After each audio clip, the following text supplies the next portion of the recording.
Yo, what is going on everyone? Thank you for joining me for another manga chapter review, and in today's video we're going to be going ahead and taking a look at the brand new chapter for Jujutsu Kaisen, chapter 235, and within this chapter it seems to presumably be the conclusion between the battle of Gojo versus Sukuna. But before we go on to get into the chapter in the video, guys, I want to go ahead and say thank you guys so much for all the support on the channel. It absolutely means the world to me, and it just absolutely makes me so happy to see you guys interacting in the comment section, all the likes, just overall all the traction on the channel. It just absolutely just motivates me even more to put these videos out, and I just love the discussion we have in these comment section, guys. You guys are really awesome when it comes to these theories, your thoughts, and overall just the comments in general. So I always just want to make it a topic of the beginning of the video to just go ahead and shout you guys out for that. But I don't want this intro to be too long because this chapter is crazy and we need to dive in and discuss it. But if you guys do like today's video and like anime and manga related content, please consider sticking around and subscribing and hitting that like button if you did like today's video, and go ahead and drop a comment in the comment section below and let me know what you thought of the video and the chapter as a whole. But with all that out of the way, guys, let's go ahead and jump into the chapter already. Continuing from the grueling cliffhanger of the last chapter, we find ourselves back spectating the insane battle with both Gojo and Sukuna. With Gojo taking out Agito last chapter, he directs his attention back towards Maoraga and Sukuna. After delivering a second Black Flash in this battle, Gojo begins to feel reinvigorated, and along with that, a rush of exhilaration. Oppositely, Sukuna begins to feel nervous, tense, and unsure of this battle now with Gojo. Utilizing this sudden rush and excitement, Gojo rushes towards Maoraga and briefly separates him from Sukuna, where he quickly closes the distance between them and throws him back towards Maoraga. Successfully landing another strike to both the King of Curses and his Shikigami Maoraga, Gojo then begins to recite incantations. Detail of Gojo's incantation being explained to us, we learn that prior to the activation of a domain expansion and any other powerful technique, there will be a spark that takes place. Capitalizing on this, he uses this before using his hollow purple technique. Sukuna being able to recognize this, he then intends for Maoraga to adapt to red for good measure. But with Sukuna making this decision, Gojo then hurls red in the air with Maoraga following it to adapt to it. It is in this instant that Gojo closes the gap and strikes Maoraga with a direct blow. This was only because Maoraga's ability to adapt stems from the indiscriminate attraction to whatever attack he can adapt to. Sukuna desperately trying to thwart Gojo from stopping the adaptation from Maoraga and the creation of Hollow Purple, he attempts to use another piercing blood attack at Red. Striking Sukuna, he tells Gojo he is too slow. Before Gojo turning the tables on him yet again, he begins to recite another incantation for Blue this time, but this time shortened. With an epic turn of events, Blue begins to reactivate with restored output and swallow Sukuna's piercing blood without any problem.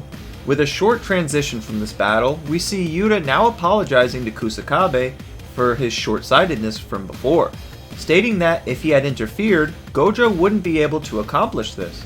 As Yuta's assessment concluded, what we see next is what truly eclipses this conclusion of the fated battle, where Gojo successfully uses his hollow purple technique. The technique completely laying waste to all around it, as well as Shinjuku itself, we begin to conclude the chapter with Sukuna's vessel utterly ruined, telling Sukuna that even he too was harmed by his own technique, given that unlimited purple is not bound to a single target, but however, he sustained significantly less damage than he did for casting it. With the GOAT of the series now asking Sukuna, "I totally crushed my improv, don't you think?" Before thinking to himself, this is the first time he's ever blown himself up. As the dust settles on this historic battle, Kusakabe and others look on at a victorious Sotaro Gojo, now having eliminated Maoraga, as well as seemingly have defeated the King of Curses himself, Sukuna. It is announced that Gojo has been the one and proven the strongest, as well as his victory ushered in by all that observe. With this height of the accomplishment by defeating Sukuna, what exactly will unravel next for our sorcerers? Will Kenjaku have a contingency plan for Gojo, or will Sukuna bring to life a technique that we have yet to see? And alright guys, that is going to go ahead and wrap up the chapter synopsis for chapter 235. Now we're going to go ahead and roll over into my thoughts of the chapter as a whole. And holy, oh my gosh, guys, what did, bro, what did we just even read here, bro? Oh my goodness, this chapter was absolutely like just insanity personified. Like I feel like this chapter was, it blew my expectations from last chapter, expecting what this chapter would be. I mean, guys, let's just get something out of the way right now. Gojo, we are no longer calling him Gojo. That name is dead. We call him Gojo. Gojo or the GOAT. No more is Gojo. We call him Gojo from now on, because he has proven that he is absolutely, by far, the strongest sorcerer in the series. I mean, you know, from the first, you know, chapter, it was already told that, you know, he was pretty much the strongest sorcerer in, you know, pretty much within the last 1,000 years, I presume, right? But guys, this is like on a whole nother level. I mean, he just completely took out Sukuna and Mahoraga. You know, Mahoraga, like in of itself is a feat, but the fact he took out Sukuna and Mahoraga, it's just like, bro is like a one-man million sorcerer like platoon. Like, this is crazy. But geez, like, oh man, I don't even know where to start. But I'm just gonna go ahead and just kind of like spitball stuff that just really like just amazed me that I'm gonna talk about right now. But I think it's absolutely insane the fact that he was able to take out both Mahoraga and Sukuna. I know a lot of people were presuming that Gojo, right, no longer Gojo, Gojo was gonna go ahead and get killed by Sukuna and end up losing the fight, which I definitely can foresee.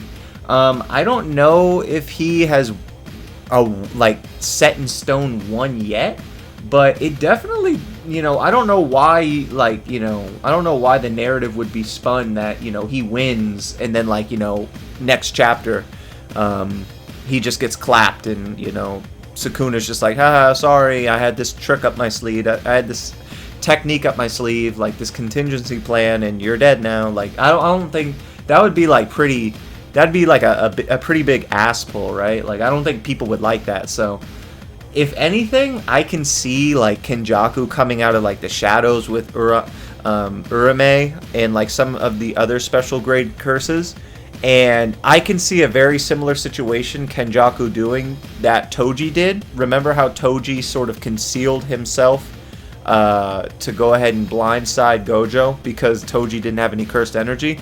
I can see Kenjaku doing a very similar sort of thing to Gojo, because if you guys know, I mean, pretty much damn near every chapter there's being a callback between, you know, his fight with Toji, you know, how his fight with Sukuna is absolutely just bringing back memories of Toji, bringing back that spark, that feeling, how nobody's been able to match him since then.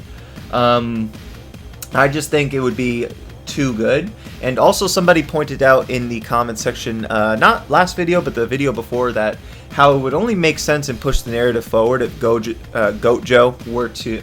Alright, I'll stop. That's, you know, I know people get annoyed at that, but if Gojo were to die, which it does make sense, right, from like a narrative perspective, like, you know, Gojo would need to sort of like be taken out of the picture in order for Yuji and then, you know, Megumi to come back, right, or, you know, Nobara to come back.